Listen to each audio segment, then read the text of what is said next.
ただいまより We will now begin the Innovative City Forum closing session, The Pandemic and Innovative Cities.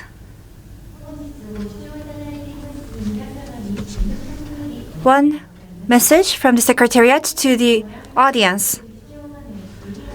On the right-hand part of the screen, there is a chat tool called Slido, which is available to you. If you should have any questions, comments, or feedback, please use Slido. Now let me introduce the moderator of this session. This session will be moderated by Senior Advisor of Mori Art Museum, Mr. Fumio Nanjo. Mr. Nanjo, please come up to the stage.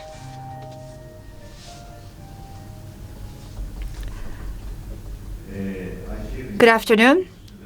Thank you very much for participating in the ICF2020.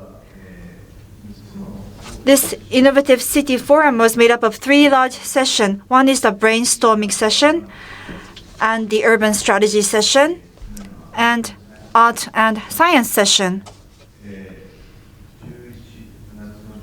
Starting from the 16th of November, today is the 27th, so roughly 2 weeks we have seen the full set of the sessions.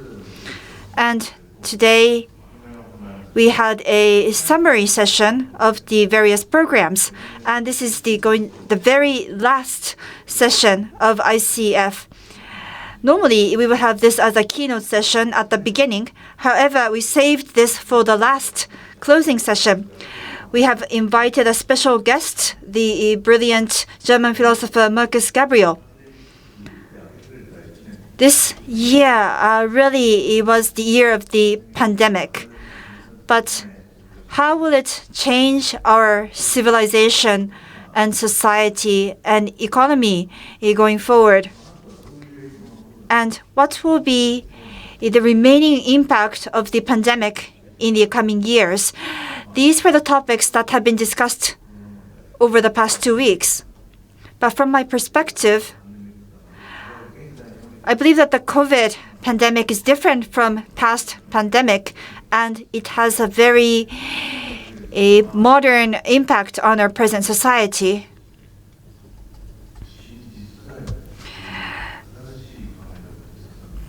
Professor Gabriel is the leading philosopher in a new epistemology, and starting from reality, really looking at existentialism. It is very positive in nature from that aspect. And I believe that from the new realism, he will be speaking on the topic of the pandemic.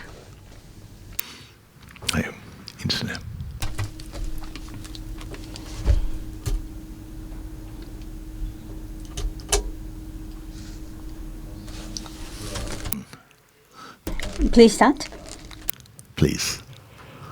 Well, a very good afternoon to everybody in Japan, and good morning from Berlin, where I'm staying right now in a very innovative hotel environment, which will be an interesting topic on itself. Everything that I'm using here, and this will play a role in my talk, is completely sustainable. I have biodegradable pens here, locally produced orange juice, right? And all the products that you can see behind me in this room and everywhere in this hotel are locally produced. It's one of the most successful design projects here in Berlin, the Hotel Michelberger. And there's a good reason why I'm staying here, and you will see that this relates to my talk.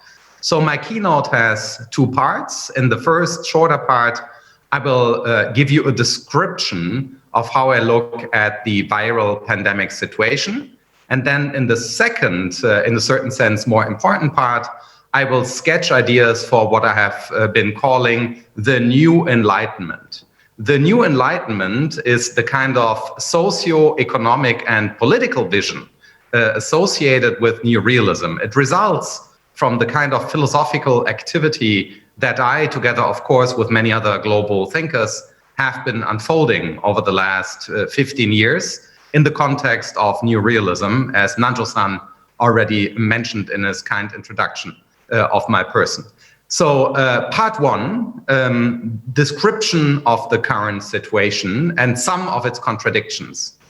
So what we are seeing right now is indeed arguably a deep transformation of human society.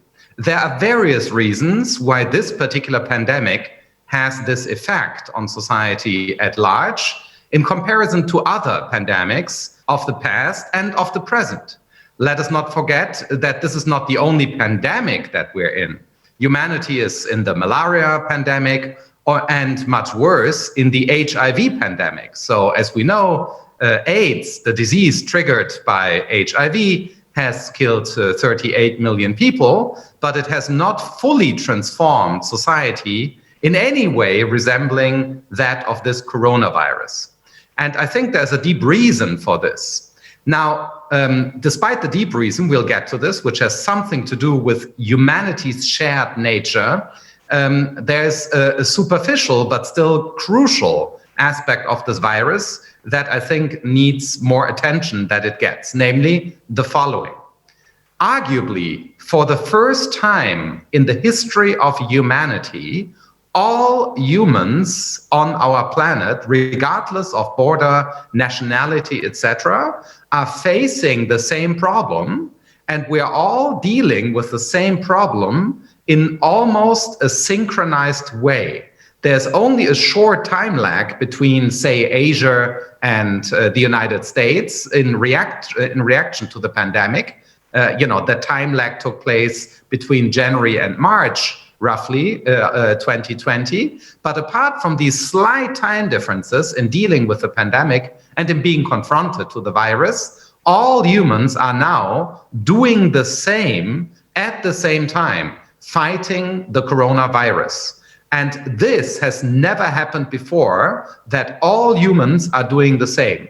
We are all facing the same disaster together at the same time in a globally coordinated, digitized universe, right? Otherwise, we couldn't be speaking right now. This is very different from past pandemics for this very obvious reason. It's the first serious pandemic, if you like, completely global coordination in the face of a health crisis. Never happened before. So that is quite remarkable as a historical shift. And this, I think, hangs closely together with the fact that there is a global awareness in all humans that we are facing various problems in the 21st century that weren't there before in the same way. That's clearly the ecological crisis as one of the biggest problems of humanity, the most serious threat to human extinction so far. But then there are, of course, other global problems having to do, for instance, with modern technology, in particular, the use of artificial intelligence in various processes of administration of human affairs and the risks associated with the use of artificial intelligence. So there are these global problems, technological problems, viral problems, and last but not least, the ecological crisis. And we're facing all of this together.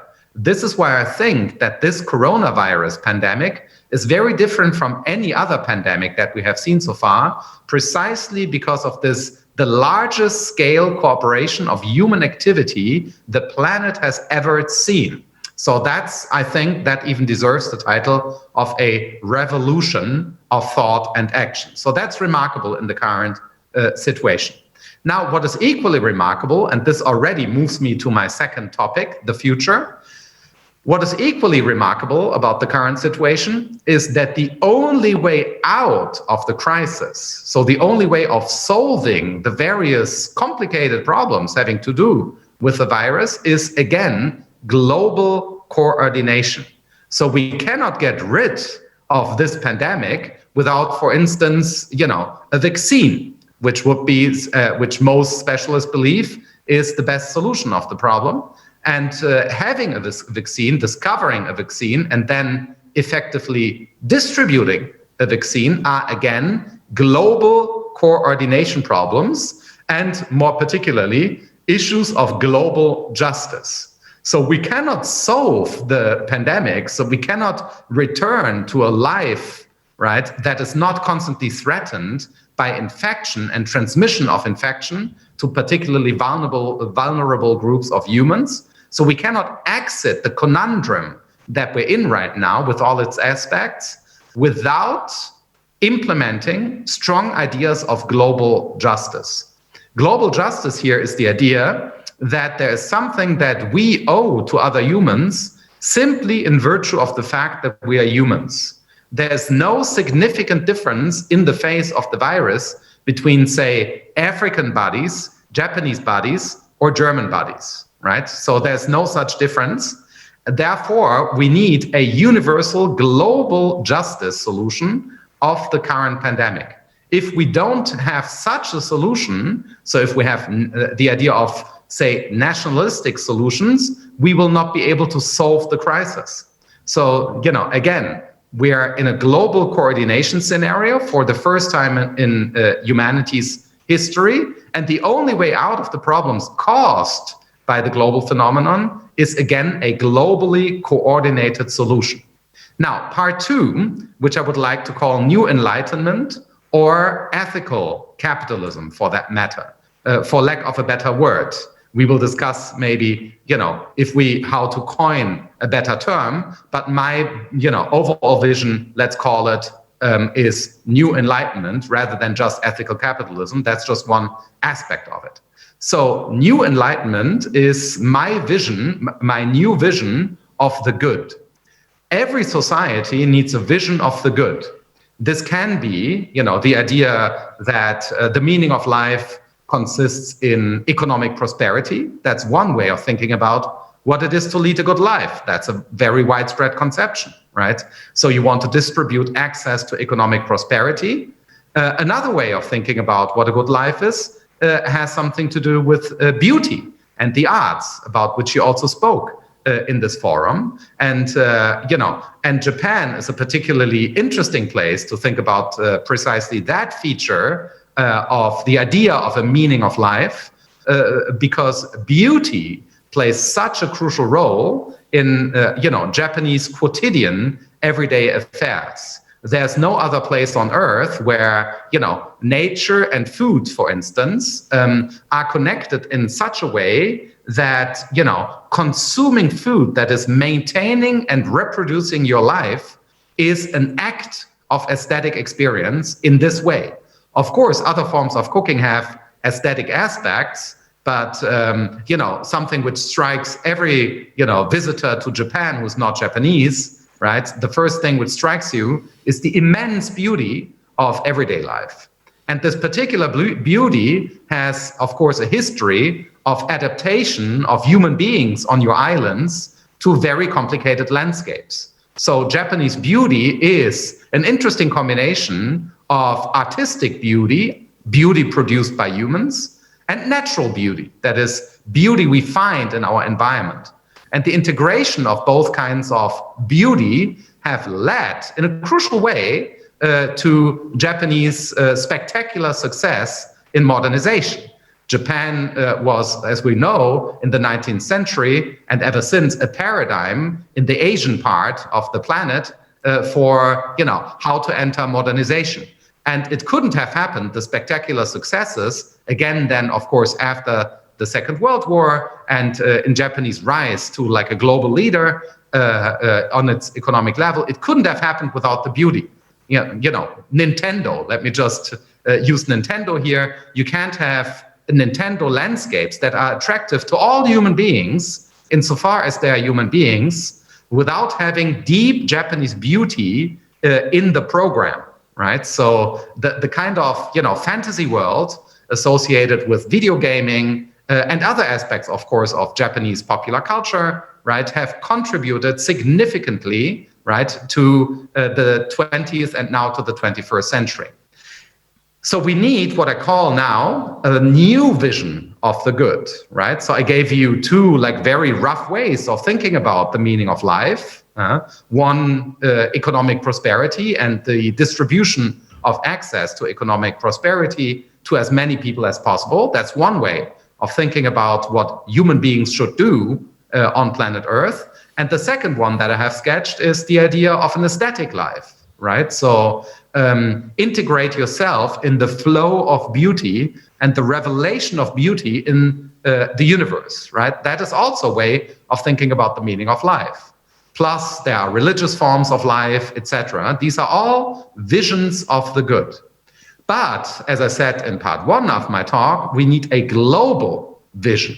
So the visions that I have sketched have local origins and they have contributed to global culture, but we don't yet have anything like a fully global vision of humanity. And I call the project of getting such a global vision New Enlightenment. And the necessity of a new enlightenment is grounded in what we might call, what I sketched in the first part of my keynote, co-immunism. Co-immunism is not communism. Communism is a different affair. Co-immunism is the idea that there's something to which all humans want to be immune. Clearly, the coronavirus, right? So there's something in the face of which all humans are the same. And this is not an abstract ideal, political ideal of equality. This is the reality we are facing right now. Equality in the face of a microbiological phenomenon. That's co-immunism. But co-immunism is, of course, not enough as a vision for the good. So that what we have learned in the pandemic situation will not be sustainable if we only think about it in terms of how to fight viruses. Because the meaning of life for future generations cannot consist in the organization of humanity just to fight viruses. That's not a good meaning of life, right? I don't want to live just so that we can fight viruses. That would be a very meaningless form of life for humans. So co-immunism is a necessary step towards a better future, but of course not itself the better future, which is why we all desperately try to get out of the situation that we're stuck in. So how does New Enlightenment work then? The basic idea of New Enlightenment is that there are universally recognizable moral facts, so facts about what humans ought to do or ought not to do, that are shared by all humans. Let me give you very brutal but very obvious examples. No human community really thinks that they should throw babies down stairways, right? No one does that. There is no cultural difference across human populations, right? All humans equally condemn the idea that we should throw babies down stairways, right? That's not a thing we ought to do. This is very clear to all humans. And I call ideas about, morally good action that are immediately evident to all humans, regardless of where they come from and regardless of their other political or religious beliefs. I call those ideas morally obvious. So there are some morally obvious propositions, such as, don't torture children, right? Or help someone who is in need of your help if you do not harm yourself. So if I can save someone from drowning without harming myself, I have to save that person from drowning. That, again, is obvious. There's no difference between, a Chinese leader of the Communist Party and a representative of German democracy in the face of the morally obvious. So this is something that binds all humans together. Now we need more than this, of course, in order to achieve a global vision of the good. And the second step, therefore, I think, is the idea that we need to combine natural scientific, technological, and cultural progress with moral progress. So let me be very specific here. So I think that business, and industry as a part of business, the art world, philosophy / and the humanities, the natural sciences, politics and civil society need to sit at the same table locally and globally in order to discuss with an open mind what moral progress would look like. For instance, humanity should figure out together how we relate to the, ecological situation, say, in Africa or on the Maldives, right? So this is something that humans need to do together. And as long as we think in oppositions, right? For instance, the opposition of US American capitalism and Chinese communist markets, right? If we think that this is the way, right, to think about humanity, we're making a mistake, right? Of course, we cannot solve the global problems of humanity without seriously talking to each other, right? And seriously talking to each other in the form of a philosophical dialogue presupposes the willingness to discover new moral facts. As I said, there are moral facts that we immediately recognize, like don't torture babies. Yeah? But there are many other moral facts we haven't discovered yet. So, for instance, how much living space does a human being need in order to feel happy? I think we need to answer that question. And then depending on what the answer is, right, how much space do you need for a living room in order to feel minimally happy? So once we have identified this in a cooperation of art, science, and technology, say, right, we should write this into global human rights catalogs. All human beings need a particular kind of space, but we need to discover what that space is. And this can be done in a globally, universally recognizable way. That's the idea of a new enlightenment. And in order to implement new enlightenment into our societies, I'm now advocating the idea that we need, serious teams. So imagine, for instance, this is happening in Germany, but also, of course, in many other places. But I know the German situation particularly well, simply because I have been around here, right? So what's happening in Germany, for instance, is that big business, even the car industry, are now precisely creating such teams, ethics teams. So Volkswagen, a company which had many ethics problems in the past, with the diesel scandal, for one thing, now has an ethics team, a serious ethics team, where they're discussing, for instance, the consequences of the use of artificial intelligence in automated driving. And these are serious discussions, and the results of those discussions are taken into account in business decisions. And we see similar things, everywhere on planet Earth. And I think that, this idea is a very important stepping stone in my vision. Let me give you a second aspect of how New Enlightenment can work. So I think that, I'm really seriously asking all governments on planet Earth who are responsible for their education systems to start philosophy and ethics training in primary school. So think about this in the following way. It would be an absolute scandal if we permitted our societies to have illiterate people. So part of Japan's spectacular success in modernization is that Japan was one of the first countries on earth with almost full literacy. So as we know, in the Meiji period, there was a really strong, literacy program. People were taught how to read. It started counting as completely unacceptable to Japanese society that someone should be illiterate, which is why Japan still today has one of the biggest book markets in the world. There's a very good reason why Japan is a particularly literate community. You still have the biggest newspapers in the world, right? So access to literacy in Japan is part of its spectacular success. So in that respect, Japan is a role model for humanity because it managed to move to full literacy in very effective ways. Now, why don't we? So it would be a scandal, as I said, if we thought that, say a village or a whole neighborhood in Kyoto, right, would be illiterate. That's unacceptable. It's equally unacceptable to think that our children do not know elementary mathematics, right? That would also be a scandal. So we don't accept illiteracy or mathematical ignorance.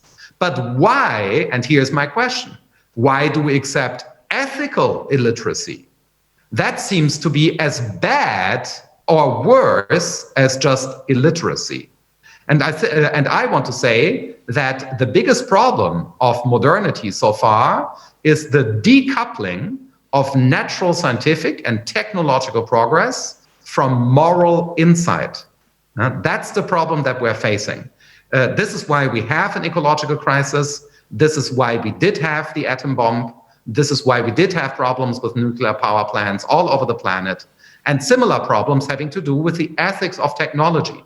They all derive, or science, right? Think of the ethics associated with, the CRISPR technology in biotechnology, for which the two, brilliant women just received the Nobel Prize this year.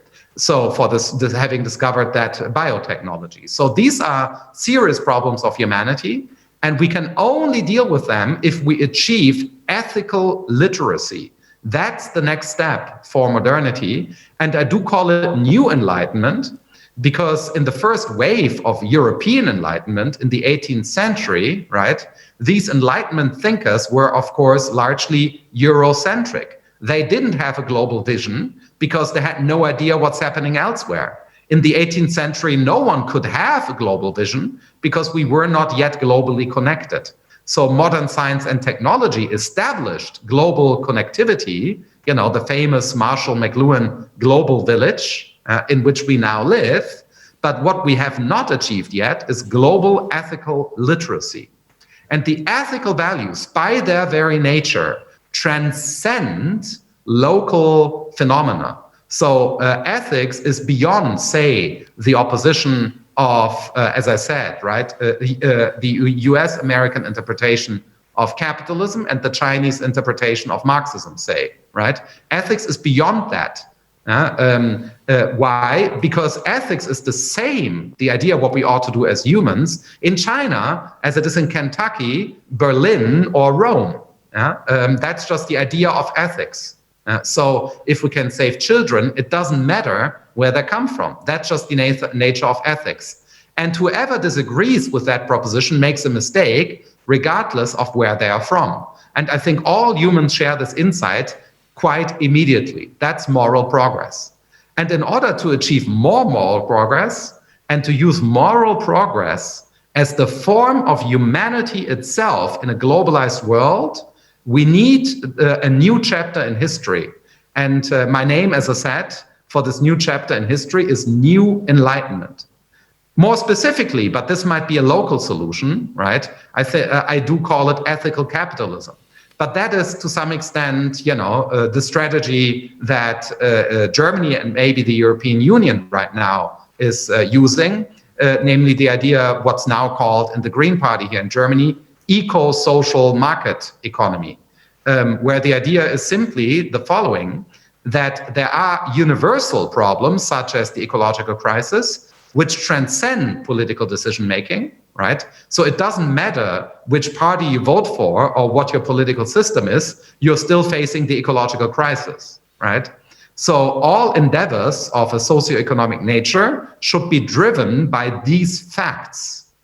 You see, I'm a realist in philosophy, and for realists, what matters is the facts.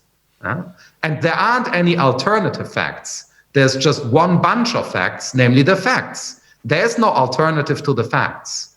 There are alternative ways of discovering the facts, but there are not alternative facts. And the moral facts that bind us together need to be discovered in this way. Now, I want to conclude my keynote with a short reflection on the role that also art might play in this new enlightenment, given that I have the wonderful opportunity of meeting Nanjo-san here. So Mori Tower is one of my favorite buildings, as a matter of fact.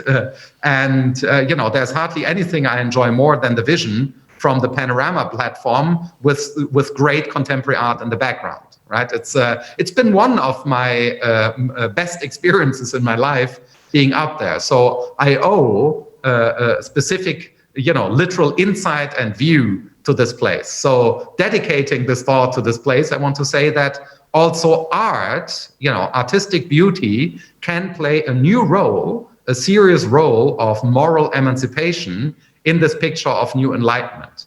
Here's the reason why. So aesthetic experience, that is the interpretation of works of art by us individuals, right?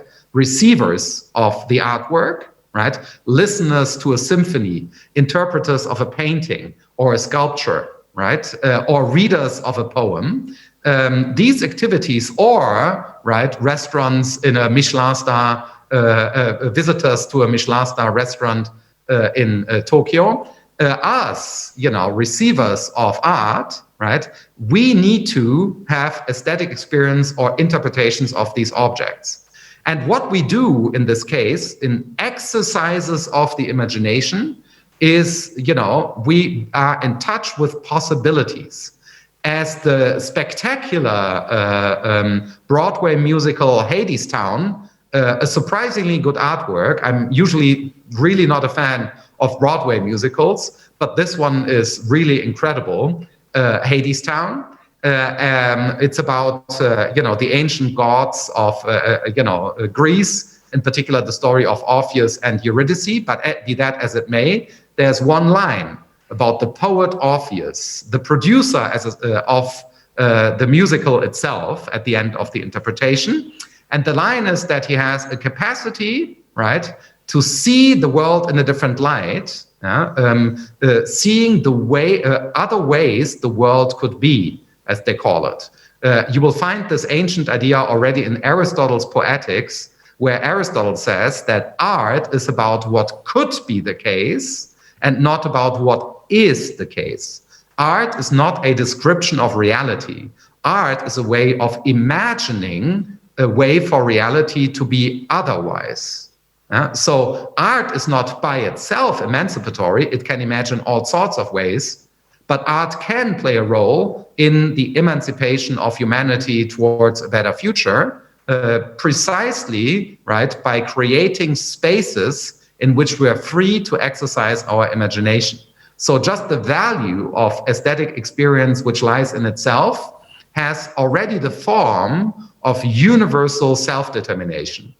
So I want to conclude with this thought and by reminding us that this is a wonderful idea you already find in Immanuel Kant, one of the most famous philosophers, of course, from my country. Kant says in his Critique of Judgment, which contains one of the most sophisticated theories of art of modernity, there he says that artworks represent ethical possibilities. So, for instance, many people in Germany imagine Roppongi by way of having read Murakami, right? They are much better Japanese writers, but as you know, Murakami has a huge global audience, so people imagine neighborhoods in Tokyo worldwide in a certain way as a result of these kinds of depictions. And now imagine a global art whose goal is, that can always only be part of the art world, but whose goal is precisely to contribute by giving us, new ways of imagining the future, contribute to a better vision of the good. Art itself is not moral, right? This is not a moralistic interpretation of the nature of art. That's a mistake. But art can contribute to moral progress by helping us to imagine ways for the world to be. So I stop there, and I thank you very much for this honorable invitation and for the pleasure of being with you, if only virtually. Thank you very much. ありがとうございました。Thank you very much. Professor at University of Bonn, Philosopher Mr. Markus Gabriel, thank you very much. Now, from here, we will have a discussion with Mr. Gabriel and guests. The discussion's participants will be Innovative City Forum 2020 Program Committee member, as well as the Director of Academy Hills, Mr. Heizo Takenaka, and Executive Director of the Mori Memorial Foundation, Mr. Hiroo Ichikawa, Professor at the Tama Art University and Art Archives Center Director, Mr. Akihiro Kubota, Director of Future of Humanity Research Center at Institute of Innovative Research, Tokyo Institute of Technology, Ms. Asa Ito, architect and professor of architecture at Kokushikan University, Mr. George Kunihiro. Supervising editor-in-chief of Business Insider Japan, Ms. Keiko Hamada. Co-founder of think tank SophiaBank, Ms. Kumi Fujisawa. And professor at Keio University School of Medicine, Mr. Hiroaki Miyata. These members will be participating in the discussion. The moderator will be Mr. Nanjo. So this is a very difficult session to moderate, I believe. But Markus, you have been featured in NHK on the capitalism based on desire. I think you have come about 10 times to Japan. So you know Japan very well. And as well as Mori Tower, you have been here. And I'm very grateful for that comment about Mori Tower. So, starting from COVID, this expanded to how you believe that's we should see the world, what kind of framework we could use to view the world. But perhaps I could ask some further questions about the first part, about COVID response. So this is going to be a free discussion. But on behalf of the program committee, first I will go to you, Professor Takenaka. If you have any questions or comments, perhaps you could kick off the discussion, and then I will go to Mr. Ichikawa.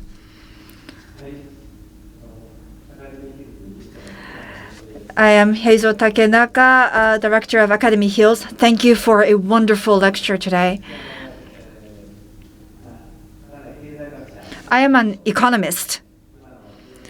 So the new enlightenment, how could we apply this to economics? That was my focus.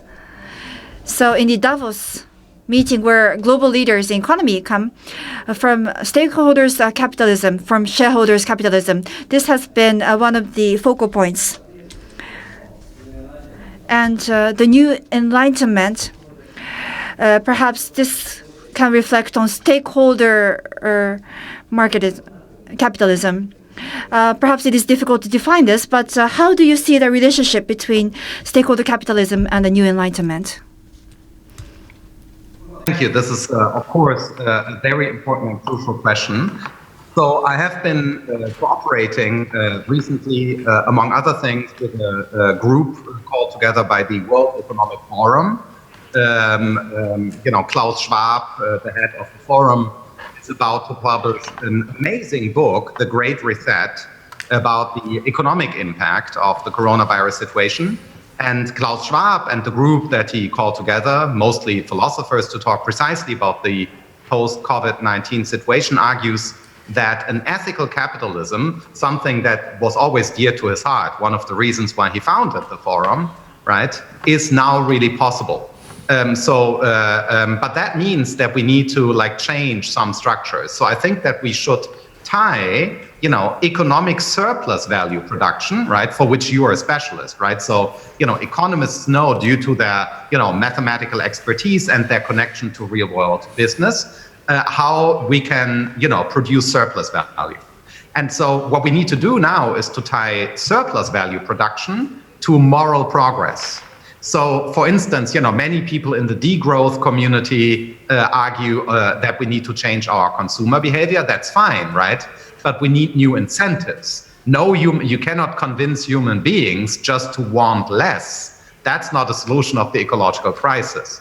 So I think what we need to do now is sit together, right, economists and other representatives of the new enlightenment, to ask, on the basis of very highly specific use cases, right? This company, that part of the banking sector. I do this a lot right now with car industry, hotel industry, etc. This is why I'm here in Berlin to talk to hotel industries about the idea of, creating a hotel train, which moves through Europe, right? As a more sustainable form of tourism. Yeah? So these things are developed right now. So, and there you would see, right, you do get tourism. You don't tell people not to travel, but you get sustainable tourism, and you can easily produce surplus value by that, right? And on this very structural level that you're describing, right, stakeholder capitalism is clearly part of the solution. And but I think we also need economic training. As I, in the ethics classes that I'm recommending from primary school onwards, right, the kids should also learn some elementary economic theory, right? Because the economic sphere is, of course, right, one of the crucial ways of humanity's way of dealing with each other. Economy as a discipline is, as we know, a social science, right? It deals with social relations and not just with goods. So I think that this new vision is perfectly compatible with various economic strategies. I think that economically speaking, everything is in place. Economic theory, due to all these breakthroughs in also behavioral economics, we now know, for instance, as an economic matter of fact, that humans are not the kind of egoistic agents envisioned by, old style rational choice theory. Homo economicus is a myth. We know this from empirical studies. Humans are very pro-social animals with high sensitivity for fairness. So now imagine that, we would, really prepare economists with an ethical training and ethicists with an economic training. We're doing this right now at a big new institute in Hamburg called the New Institute, sponsored by a local multi-millionaire. And he heavily invested, for instance, in the BioNTech vaccine, which was the first, together with Pfizer, the first really successful trial for an anti-corona vaccine. And there we will be discussing precisely the relationship between economic value and moral value in a project called Value and the Foundation of Values. And just a last reminder to the economist, if we go back to Adam Smith is not famously only the author of Wealth of Nations, right, where he introduced the notion of the invisible hand. He's also the author of the Theory of Moral Sentiments. And in that book, he argues that the reason why the invisible hand works, so why market economies are able to produce human flourishing and progress, is because the actors in markets are moral. They have what he calls sympathy. So what we need to do, I think, is enlarge the sphere of sympathy by upgrading also our business ethics. So I think there are some cultural things we can do, and then the economists can translate that, right, in the right kind of mathematical model, because we need to translate this into mathematics in order to have the kind of, quantitative measures that we need in place for the finance sector. But I think this can be done, given that earlier qualitative theories, such as Adam Smith, have been translated into economic models. Why not translate New Enlightenment philosophy into economic models? And I think that there's literally a lot of money to be made in that sector of future humanity. Further comments from you? Thank you very much. Actually, one additional question that I wanted to address were already answered by you. As you said, economics derives from the theory of market by Adam Smith. But as you mentioned, the Adam Smith also talked about the ethics, and he's talking about sympathy. And this really is the foundation of current-day economics. So as I listened to you, I really felt like I'm reverting back to the really origin of economics. So I should study more about philosophy going forward. But in many sense, we are really going back to where we really came from, the origin of our studies as we go through this pandemic. Thank you very much for your kind words. That's very interesting. Thank you for that discussion. So there is somebody raising their hands. So Miyata-san, go ahead. My name is Miyata. Hello. Thank you for this opportunity. My expertise is in data science. And also, I'm involved in the Osaka World Expo. I'm a theme producer for the expo that will be happening in Osaka. So, Gabriel, you talked about the need for a new vision for this world. And I feel that very strongly. SDGs, I think, was one new vision for the world. But as we face the pandemic, each country must look at what is the really fundamental issue in the society. In the US, Black Lives Matter. So gaps and racial fairness and basic income is being discussed in Germany from the perspective of fairness. And France is really tackling green economy and the environment. So these are the fundamental issues. SDGs is a very good way forward, or a good inquiry for us to protect lives. But in the face of COVID, SDGs is not enough. For example, rather than just enabling people to survive, we also have to create a vision where people can really live fulfilling lives. And that is the kind of the vision that we need to share. Gabriel, I would like to ask you, with regards to these are common themes that we can share, like the SDGs. And what are your thoughts on these? Is it often used in your country? Yes, very much. Crucial discussion here. So what you mentioned, I think, is like a very important point. So what every country is doing, Japan as well, of course, every country is doing right now in the face of pandemic is it's dealing with local problems. You mentioned, systemic racism in the United States. Here in Germany, for instance, we have been discussing a lot, right, the issue of exploitation. So given that the chains of production and delivery of goods, including, of course, food supplies, in the first lockdown in March in Germany, which was a fairly strong lockdown compared to now, people were nervous about the chains of delivery of food, right? So, and there were fears. And this revealed the structure of the chains of production and delivery of good.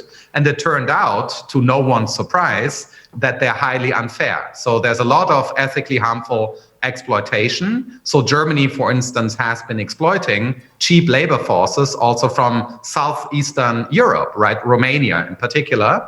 And they have been forced, in a certain sense, right, to come to Germany to produce food for us in the lockdown under terrible hygienic conditions with a lot of coronavirus spread in their terrible homes, right? And this became unacceptable to the German public. So now, right, the parliament is discussing how to overcome these chains of exploitation. And we have seen in Germany over the last 8 months, right, one moral issue after the other. We are discussing, all these local problems. And I think every country, right, within the borders of a nation state, given that we're all forced to stay within those borders, right, and we see all these problems, all humans begin to contribute to their local problems. And this is indeed a qualitative effort. So, the SDG idea and many other economic ideas in particular, right, by their very nature are quantitative. Yeah? And we need to think about quantities. You are a data scientist, so you know that quantities matter in a very crucial way because you can read patterns of quantities. That's what we're doing right now, right? Pattern recognition is like a very crucial field. But these patterns represent not quantities, they represent qualities. So what we need is sciences of quality. Just to use the obvious term, life quality, what you called, a fulfilling life. A fulfilling life is not a number of years. You can have a very fulfilled life, whatever, Diego Maradona, right? But you die at the age of 60. He must have had a very, right? So imagine Diego Maradona would have, taken less drugs, etc., and would have been 80. Maybe this was a better life for him, the 60 years of Diego Maradona, right? And I don't want to be Diego Maradona. My life quality is a different life quality. But what matters is, of course, the life quality and not just the life quantity. And so I think what we need is like a discussion and maybe measurement systems, right? A science of life quality. And there's a lot of discussion, in particular in economy, but also in other regions of discourse about well-being. So, maybe we should be able, that's again, I think all of this can always be translated into scientific models, be they based on computer science or economic models, right? Everything qualitative can to some extent be modeled, never fully, but to some extent. So I think we should start modeling human life quality, and that would be part of the solution, right? Many people just don't want the kinds of things we offer them in light of defective models. ありがとうございます。Thank you very much. I agree with what you have said, because having things is not quality of life. Well-being is important. And with the COVID-19, there is a connectivity in the world. One individual affluence will not be sustainable. Within this connectivity, we have to consider a new concept of affluence, better co-living. By so doing, we can live better. This is a very important ideal of the SDGs. And affluence, in this regard, can be generated from dialogue. One side should not have absolute value. Shared values must be accumulated through dialogue. By so doing, I think new enlightenment can occur, or ethical literacy can be generated. I think it's all connected. So I deeply, what you have said, it has resonated deeply in me. Thank you. Ichikawa-san, please. My name is Ichikawa. I am working in urban development, especially large city policy is my field. I don't know if there is any overlap in what we do, but I'd like to ask my question. The new enlightenment, how is it going to impact us? I think it will have an impact, but in what way? We are holding the Innovative City Forum, and in this forum, we have been looking at the future of the large cities.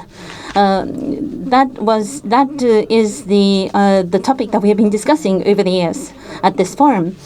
Now, because of the pandemic, we discussed the initiatives taken in London, New York, Singapore, and Tokyo. Experts have come together and talked about the impact of COVID-19 as well as the future of the large cities going forward.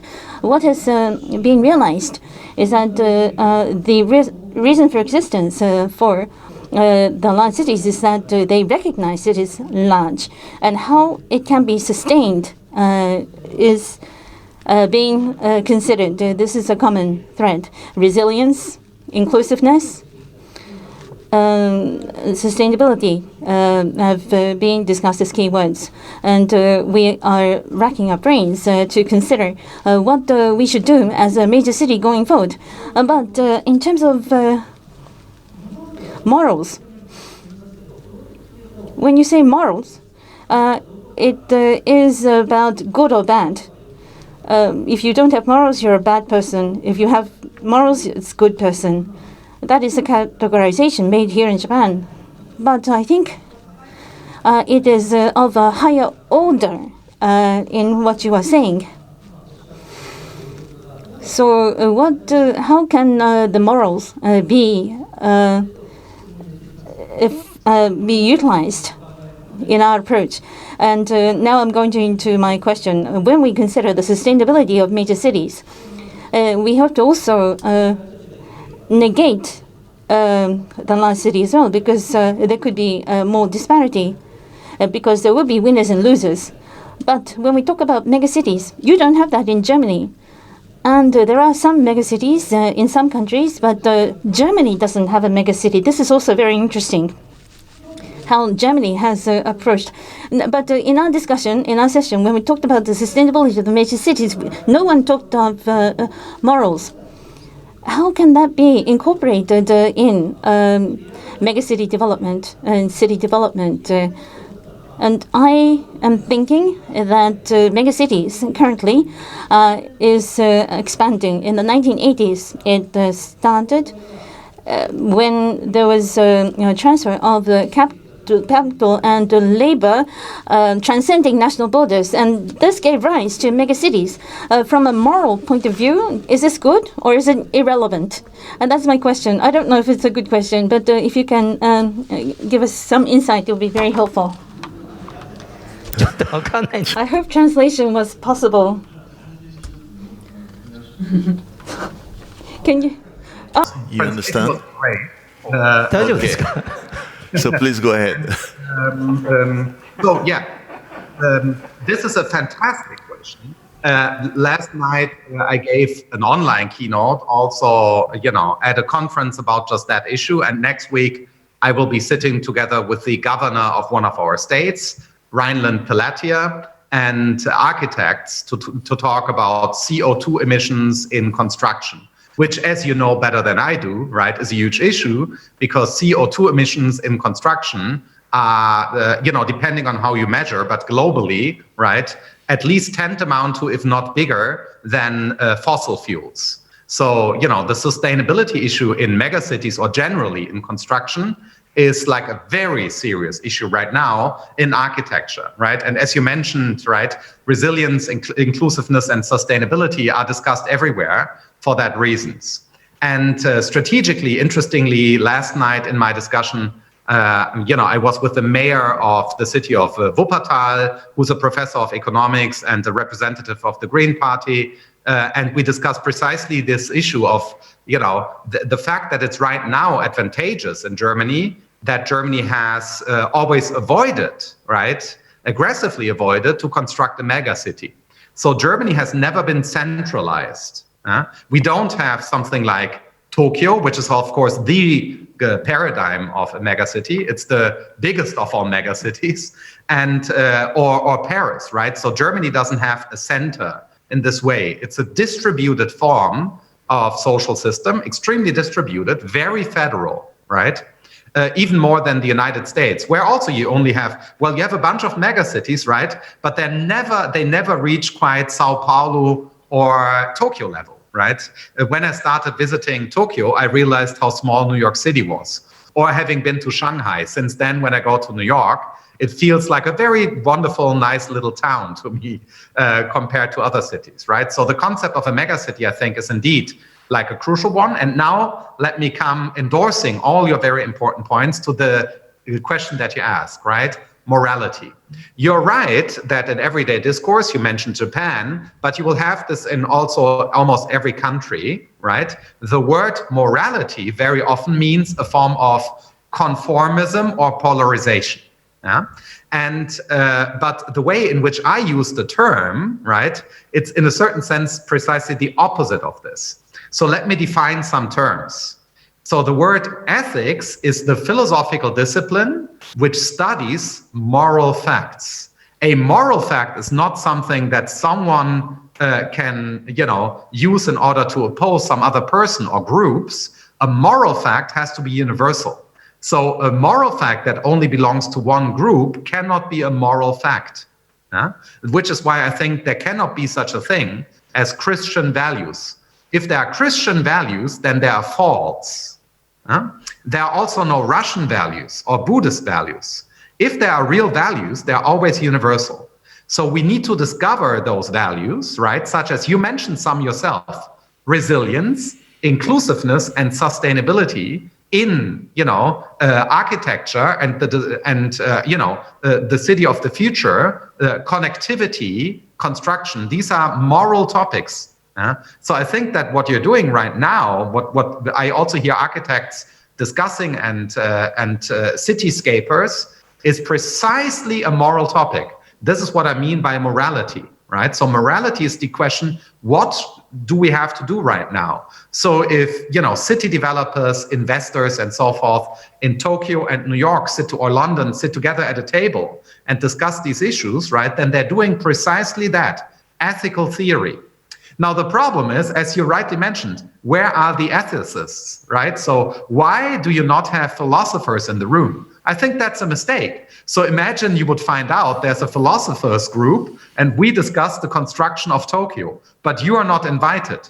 Then you would say, that's a mistake. You should invite me. I know better, right? So what I'm saying is the future council, right, should have philosophers. You shouldn't have such a scenario without philosophers discussing some of the contradictions and the logical background of your activity. So philosophy, applied philosophy, now can contribute to new enlightenment. So what you characterize, I think, is very typical and very important. The lack of philosophical, thinking in these very important councils that humanity is now putting together is precisely a problem. So that's why I say in the new Enlightenment era, right, we would sit together and you would present me with some facts that I don't know because you are the specialist. You're the expert for many facts, right? For instance, we should also have historians, as you say, right? When did megacities begin to happen? Did megacities develop in a specific way in the era of neoliberal globalization? And the answer is going to be yes, of course, right? We have seen the rise of megacities, in particular in China, but also in Latin America in the last 30 years in particular. And now I think that we need to reverse some of those trends. Right? What the pandemic has also taught us is that in the pandemic, in the lockdown, for instance, megacities are not that attractive. So one reason why Germany, compared to France, has managed the pandemic a little better, right, is precisely the fact that we were not locked down into small Paris apartments. So lockdown in Germany was much more agreeable, right, than lockdown in Paris. So I think that we can now also learn that we need to distribute humanity over the landscapes in a different manner. とにかく次のミーティングにお呼び The next meeting, I will definitely call up you. Please come. Please join us.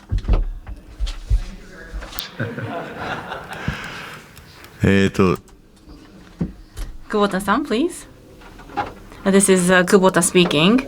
At Tama Art University, I have been teaching art for the past 20 years, and at the end of your presentation, you talked about the role of art.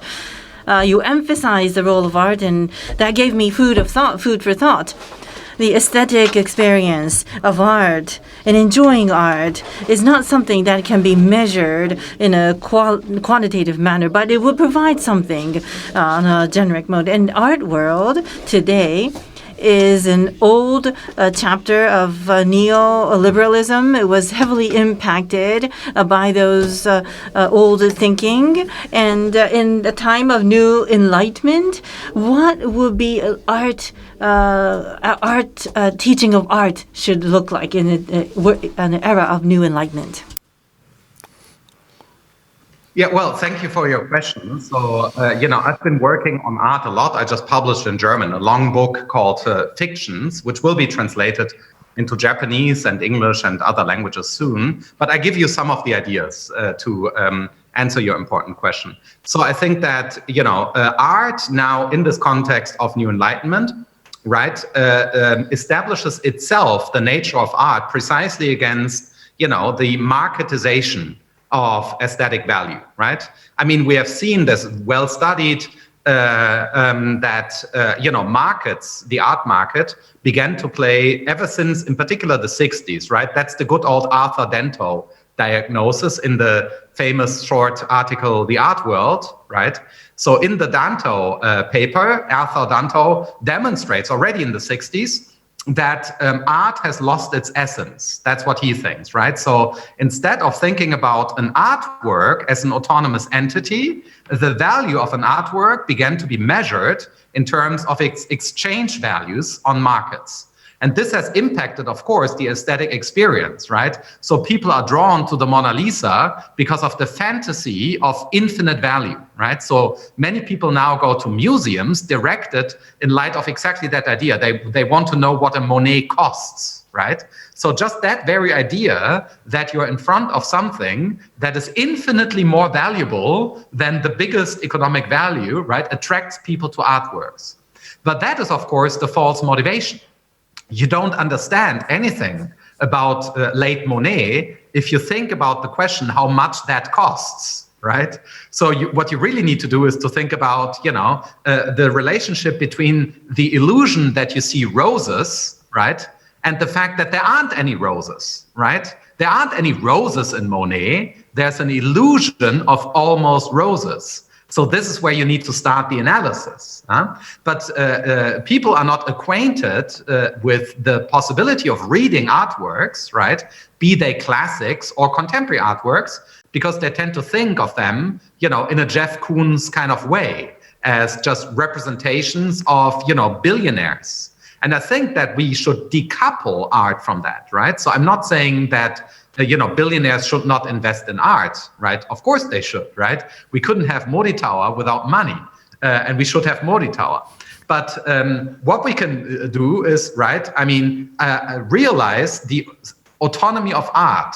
So even finance can learn something from returning, as it were. It's an issue of restitution, which is a big topic in the art world, right? Restitution. So why not come up with the idea that in a new Enlightenment era, the idea of restitution is that we should give art its autonomy. We should give art back what we stole from it, its autonomy. So that's why I'm a staunch defender of the idea of the autonomy of the artwork. And this would also change, for instance, the situation of artists. Many artists tell me, this is a famous phenomenon, that it's a very alienated market to be in right now, right?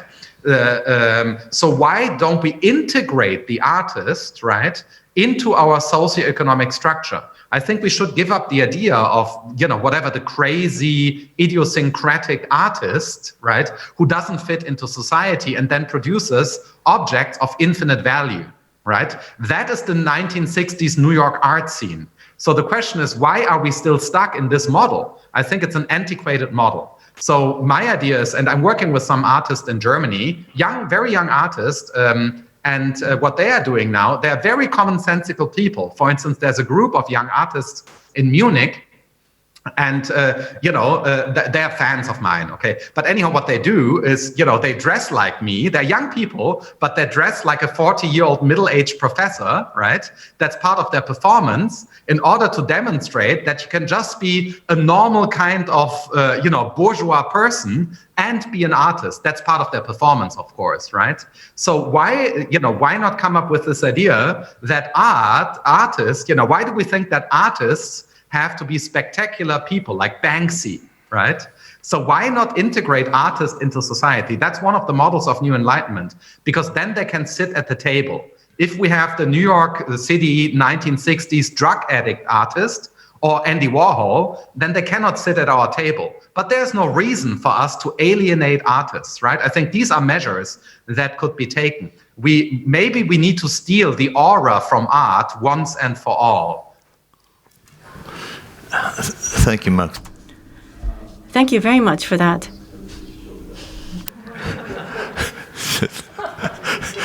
Okay, there are some more people waiting. Asa-san. Ito-san, you are joining us online through Zoom. So maybe we want to invite her to ask a question, if you have a question. Yes, actually, I can't be brief because I have two questions. This is Ito speaking. I am an esthetician, aesthetic rank. I was very interested in that part of your presentation. Aesthetic, being beautiful is wonderful, but if it involves excluding others to be able to establish what is beautiful, that tends to take place. And also when it is linked with the national power, state power, that could be very scary. And in Germany, during the war, I think a similar thing had happened. There's this very famous art exhibition where there was an excluding things that were deemed not beautiful. So how to make art beautiful and aesthetic? This is my first question. And my second question is that when I speak to you, you are very energetic, and you send me very positive connotations, but that catches my attention because what we see in Japan is that we don't know how to deal with our feelings, with our emotions. Especially the young people, they don't show their feelings. And when people say something wrong, that could be criticized online, and people are scared about that. And so we tend to censor our own feelings. That seems to be taking place in Japan. And human beings' feelings and emotions with the advancement of technology, how can we deal with our emotions and feelings? This is my second question.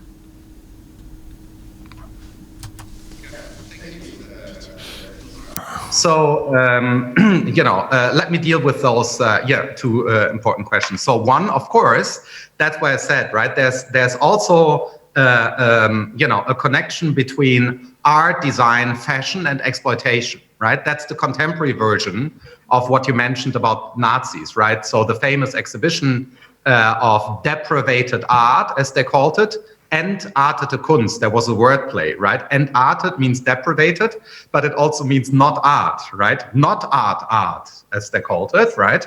And it was all the great art of the time that they showed. Yeah? And because they thought it wasn't beautiful. And similarly in the Soviet Union, of course, right? So if you look at the development of Malevich, right? So Malevich had to move from, first Malevich famous Black Square to something which looked a little bit more like, socialist realism, as we know, right? So, and we have seen a lot of, misuse of actual beauty or of the idea of beauty, right? That's why I said that art in itself, right, is not necessarily emancipatory. We can use beauty also in all sorts of evil ways. It depends on the use of it, right? So that's why I think that art itself, right, the power to produce objects that trigger aesthetic experience in recipients, right, that capacity is morally neutral. It can be good or evil, right, depending on very complicated context. Now, I think that for that reason, right, there's a democratic use of art.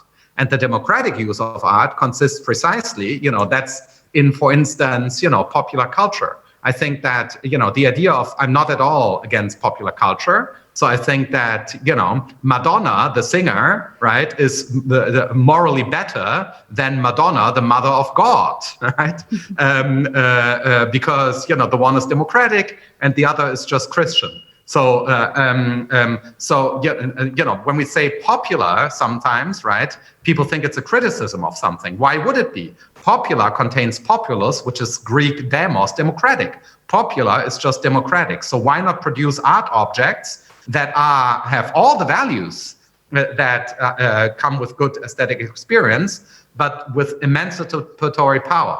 But I said, right, I don't want to, force art to be in the service of state power, right? That's why I'm not now saying we should have democratic art, because that would be like, Stalin saying we should have socialist art, right?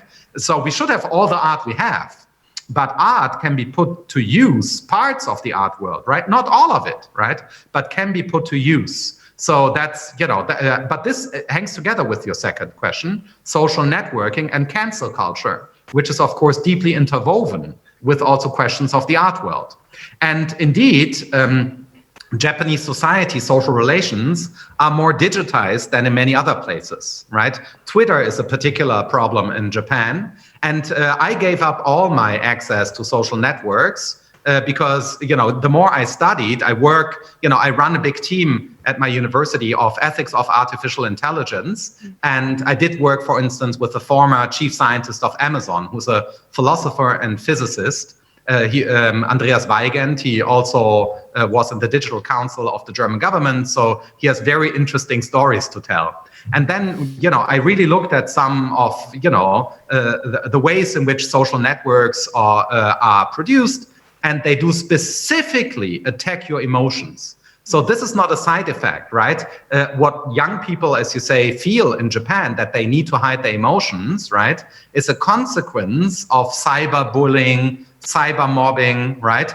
And their addiction to likes, retweets, if it's Twitter, right? Or, like any other demonstration of yourself, be it in Instagram or TikTok.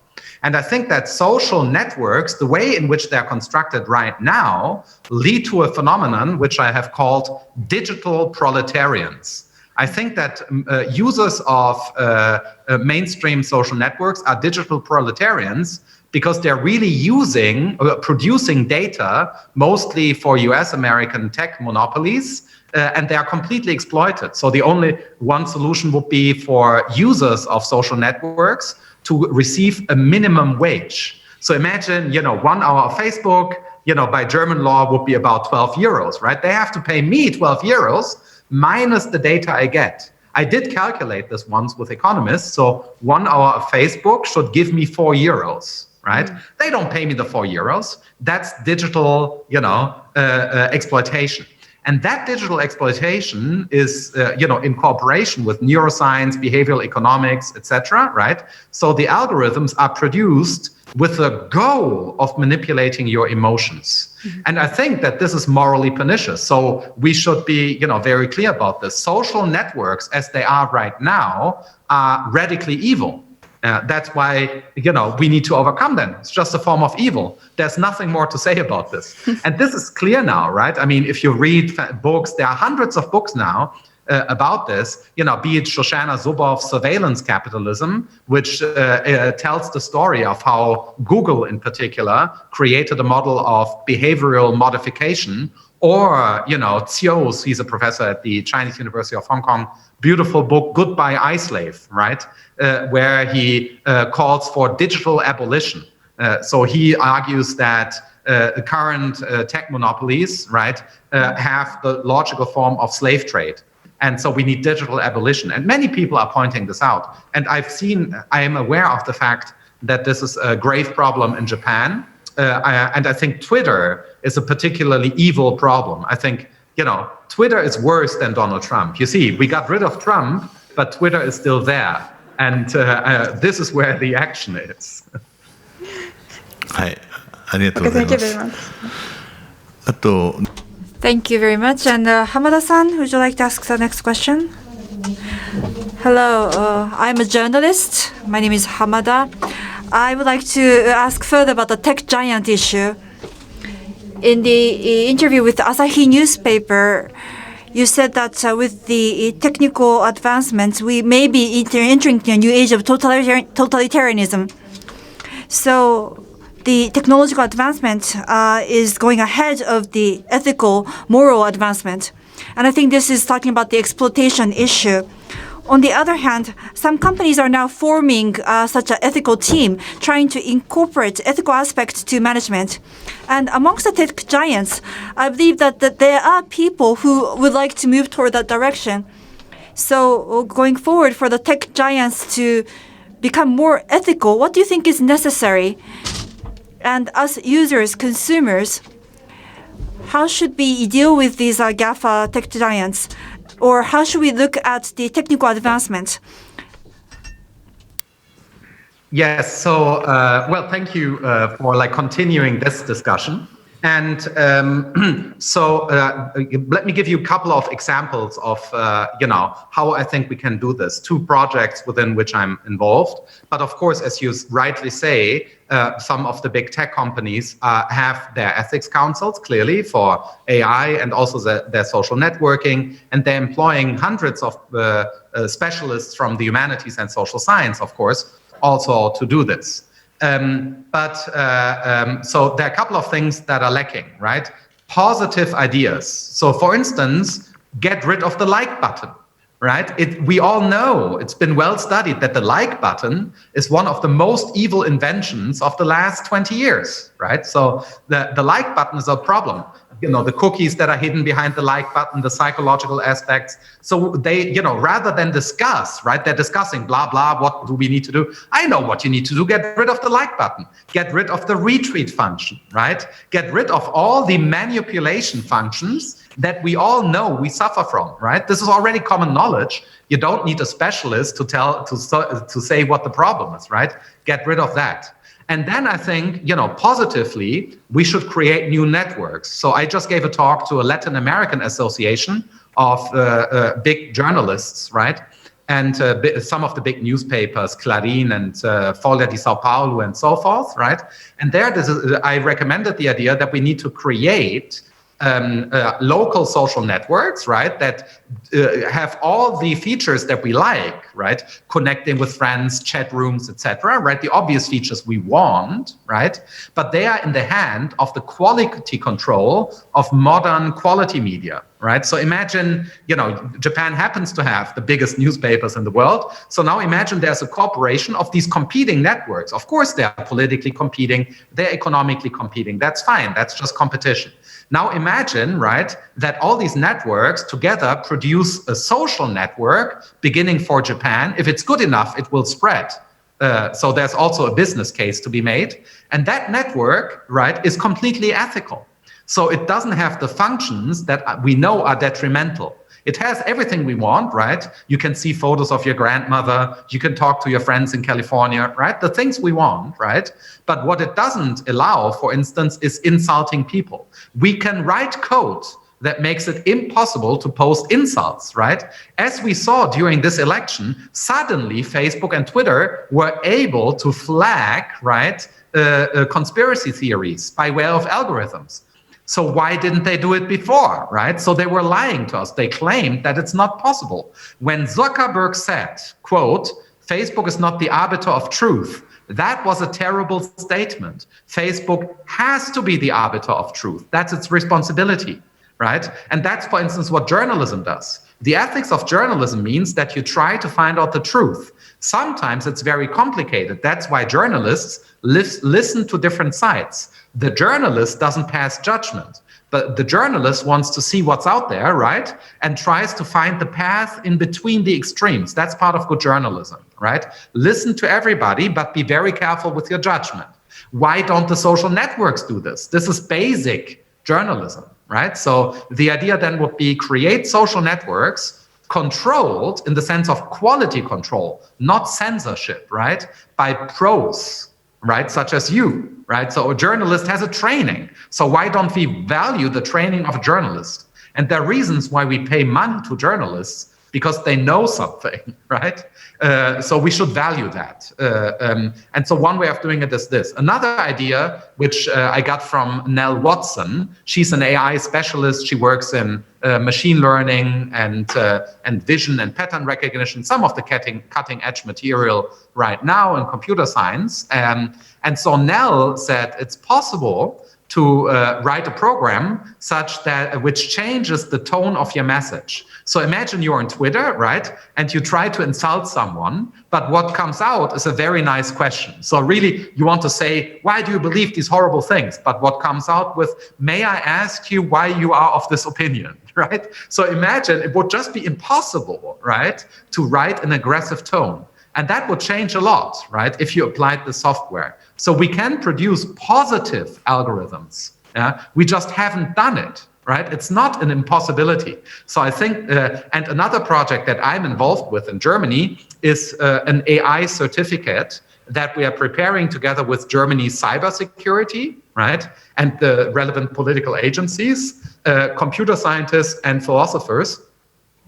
And this AI certificate works like this, right? A company with an AI idea, right, gives us its use case. Our tech people look at the software, and then we discuss in the ethics team what the application of this AI to that social system would amount to. What are the ethical consequences? And then we give out either, a platin, right? Platin means this is great, right? Gold, silver, or don't use it, right? And so this is just ordinary certification. And if Facebook had presented its platform back in the days to my team, we would have said, don't go online. This will have bad consequences, right? So I think this is what we need to do, right? Really tackle the issue. Don't avoid them. There's a lot of avoiding, like in the car industry.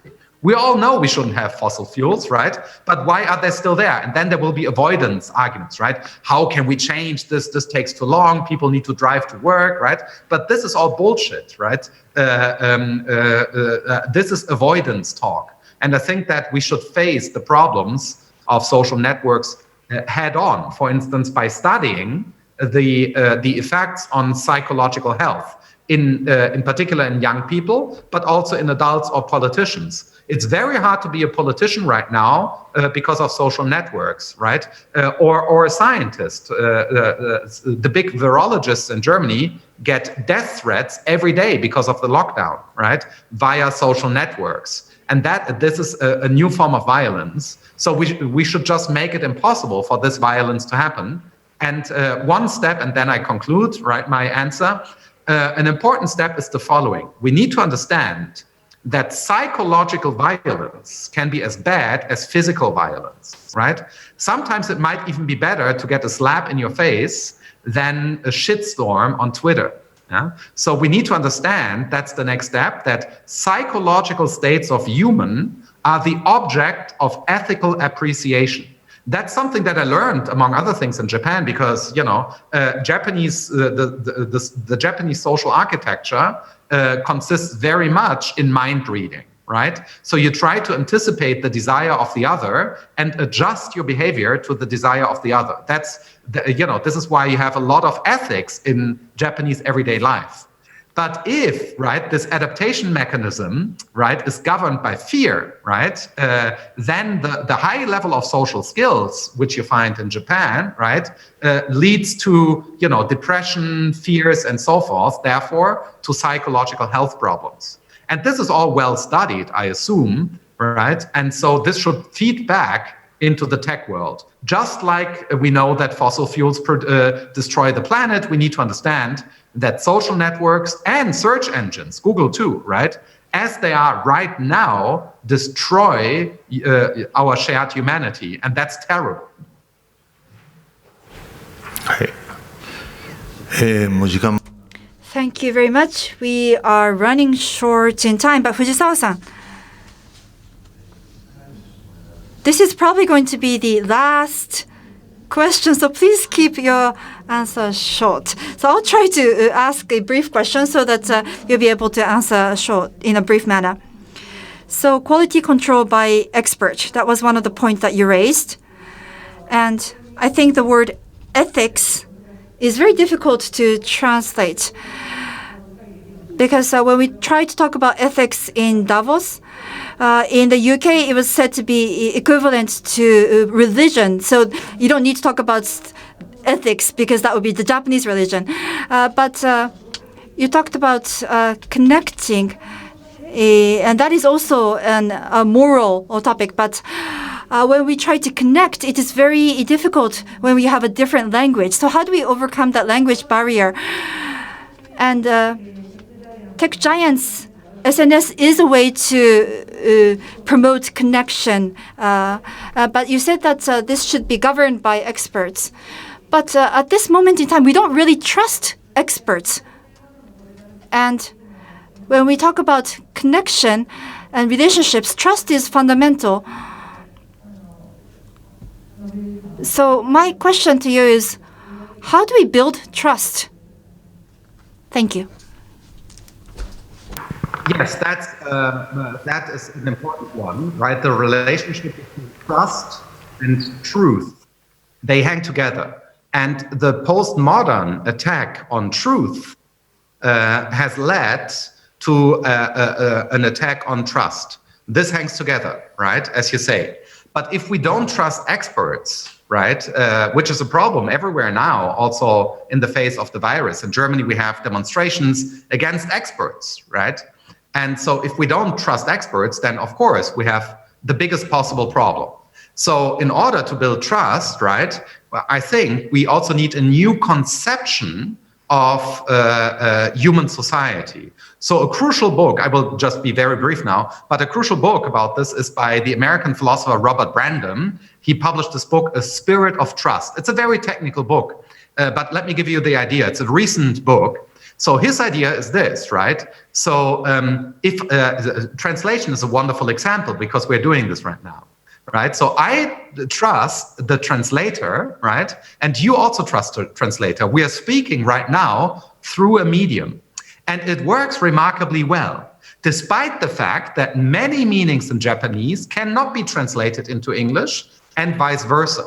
So I think what we need to learn is, this kind of expertise, very concretely, everyone should be able to have seen reality through the eyes of a different culture, right? So imagine we have a government program, say, where every young Japanese person has to spend a year in a foreign country learning that foreign language for at least 1 year, right?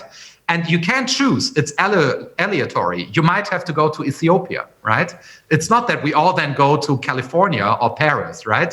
It's aleatory. And similarly for everyone. So imagine this is a way for us to commute, just to see reality through the eyes of another, right?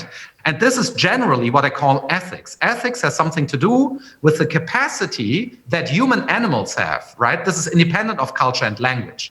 Human animals have what biologists call a theory of mind, right? So when I talk to you, I read your mind and you read my mind, and the interpreter right now reads both of our minds.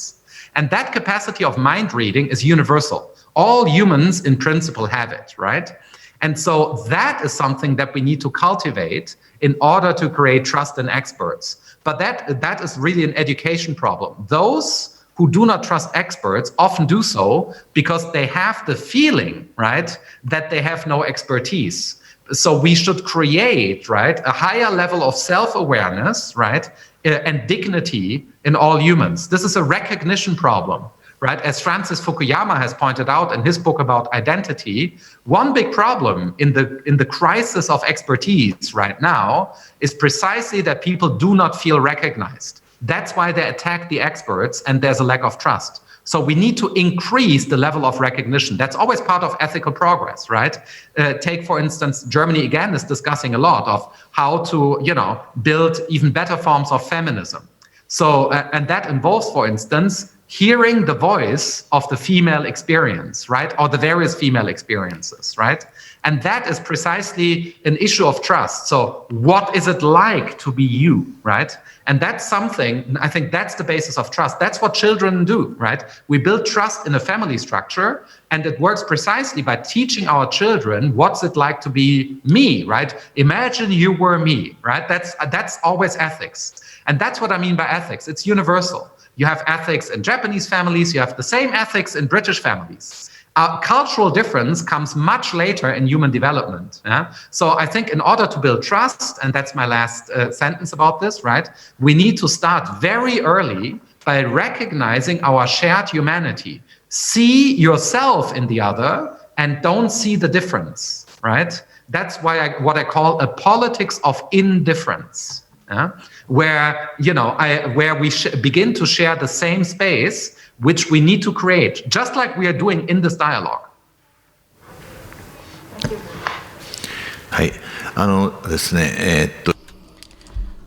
From the Secretariat, we have been allowed to extend by 5 minutes. There is one more person who has not asked a question, so this will be the last question. Kunihiro-san, please. Speak English so you understand this language barrier. My name is George Kunihiro, and I just want to ask you a very humble question. Earlier, Professor Ichikawa mentioned about megacities and mentioned about city planning. He asked about the ethics of this. Now, I'm an architect, and I've always struggled with creation of a building or a city. It's a defensive act because it's a shelter protecting ourselves from the outer, but it's an offensive act towards the environment. So in this new ethical capitalism, which is with new enlightenment, and thank you very much for enlightening me with this, the vision of good. When you say vision of good about the ethics, I'm within myself, I'm sort of torn because I want to create, but at the same time, I'm destroying. And so what I began to escape into, and I shouldn't say escape, is to work with the environment and to mitigate the waste by converting waste into energy. And that is more of a environmental sustainability. But then I'm leaving the world of creation, which I've been educated to create. How do architects resolve? Because Professor Ichikawa never said he was guilty or he wants to create the megacity. He wants to solve the problem in an offensive act. How does one in this new religion of a new enlightenment resolve? Save me. Thank you. Yes, that's of course crucial, right? I mean, as you know, building something, right, is, as you said, right, creating is to some extent destroying, right? That's and this is where CO2 emissions are coming from, right? It's as simple as that, right? And you can measure that. So, you know, how can we continue in a certain sense, even having architecture?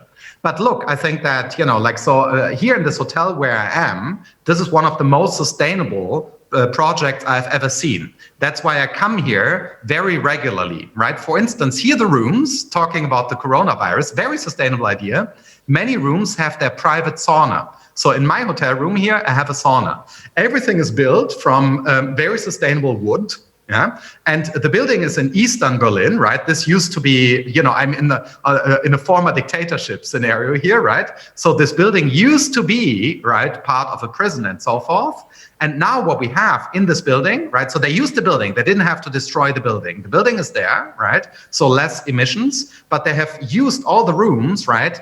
Also, together with indigenous people, among other things, the Kogi from Colombia played a role here, right? To find the right kind of wood, right? To position the rooms in a certain kind of way, you know, towards the light, morning, evening, winter, summer. So you get booked into different rooms. And it's a very individualized experience, right? For instance, they give you DVDs depending on who they think you are in your room. Right. So I got movies from the 90s. Apparently they thought that, you know, you know, I'm from the 80s, so I want to watch those movies from the 90s. Right.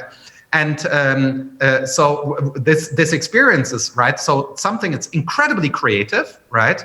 But at the same time, the creativity is a function of sustainability. They also have their own agriculture. So they have everything that you can consume in this hotel is sustainably produced. For instance, you see coconut water there in the background, and this coconut water is coming from Thailand. People in Thailand producing the coconut water are paid German minimal wage, so they're very rich in Thailand, and the water is shipped on oil tanks. So rather than oil being transported, they transport this water. So the whole thing, everything in this hotel is a contribution to sustainability. But it's very creative. Artists are here. It's a center of the Berlin music scene, etc. Right? So yeah, this is incredibly creative and at the same time equally sustainable. And I think that these models are possible, right? So why would we build, you know, like big architecture that we know will not be there in 100 years? And I think it's everybody's, you know, every architect's dream to build whatever, the Roman Pantheon. So imagine you could build something, right, that in 1,000 years' time will be a ruin and everyone comes to see your ruin. Right? That would be the biggest possible achievement if you could achieve that. So I think this should be the ambition of the architect, right? To want to build something that in principle lasts forever. Nothing lasts forever, as you know, right? But if this were the ambition, don't ever build anything that people have to destroy in 50 years. This should. I think this is also an insult to the architect, right? The architect wants to build something that many generations want, and if you stick to this desire, right, then I think we can avoid a lot of terrible landscapes, right? Take Sao Paulo, which is a terrible city for that reason, right? Because we can see that Sao Paulo will not be there in 200 years. はい。ですね、皆さんが1回ずつ So we had everyone ask one question each, and that's that all the time we have. We cannot engage in further discussions because of constraint of time. No, he has come up with a book, The World Does Not Exist. It's a very famous book, and he has a full commitment in a real society. And I'm sure that the enthusiasm of the philosopher has been conveyed as is. This year's Innovative City Forum was focused on COVID-19. And ultimately, we discussed what kind of society we should aspire for. With this, we would like to bring this to a close. Now, thank you very much to Dr. Markus Gabriel for your presentation as well as engaging in the discussions. And thank you very much to the panelists. And thank you also to the moderator, Mr. Nanjo. With this, we would like to bring the closing session to a close. And with this, Innovative City Forum 2020 has been concluded.